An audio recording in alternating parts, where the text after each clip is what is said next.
தெய்வம் சில அற்புதங்களை செய்கிறார், நம்மை அவருடைய பாதத்தில் கொண்டு வருவதற்கா. சிலர் அடிச்சா பாதத்தில் வருவார், சிலருக்கு அற்புதத்தை செய்து நேசிச்சாலே போதும் அவர் பாதத்தில் வந்துடுவார். யோனாக்கு ஒரு மீனுக்கு வயிற்றுக்குள்ள போட்டு கொண்டு இருக்குன்னா தான் பாதத்தில் வருவார்னு சொன்னா கொண்டு வச்சு இருக்குவார். சிலருக்கு ஒரு அற்புதத்தை செய்தாலே தோணும், ஐயோ என்ன இவ்வளவு நேசிச்சே கொல்லுறார் ஆண்டவர். அதை என்னைக்காவது உணர்ந்திருக்கிறீங்களா? சில காரியங்கள் நம்மை அவருடைய பாதத்துக்கு நேராக நடத்தட்டுமே. சில பிரச்சனை நம்மை அழிக்க வந்ததல்ல, அவருடைய பாதத்திலே கொண்டு வருவதற்காக வந்ததாக்கும். அவர் பாதத்தில் மட்டும் வந்துட்டீங்கன்னா அதுக்கு அப்புறமாக அவருக்காக நம்மை பயன்படுத்த அவர் போதுமானவராக இருக்கிறார்.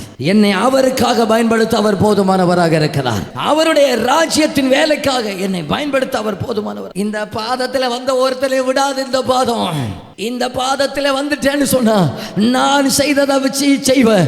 நான் செய்வதற்கு விட பெரிய காரியங்களை செய்வேன். நான் நீ நிழல் பட்டாலே மரித்தவர்கள் எழும்புவார்கள். ஐயா, அப்படிப்பட்ட பாதத்தை நீ முடிச்சுட்ட பாத்தியா? இப்ப பேதுருக்கு பிரசன்ட் தெரியும், ஆண்டவருக்கு ஃபியூச்சர் எல்லாம் அவருடைய கண்ணுக்கு முன்னால தெரியும். இன்றைக்கு பாதத்தில் கிடக்கிறார், அன்றைக்கு இவர் பாதத்தில் அநேகர் காணியாட்சிகளை விட்டு கொண்டு வைப்பார்கள். அன்றைக்கு இவனுடைய பாதம் படுகிற கிராமங்களில் அசைவு உண்டாகும். இவன் சிறைச்சாலையில கால் மிதித்தா கூட அங்க சிறைச்சாலையுடைய அஸ்திவாரங்கள் அசையும், சிறைச்சாலையுடைய கதவுகள் திறக்கும். அப்படிப்பட்ட பலத்ததை இவனை கொண்டு செய்வேன்.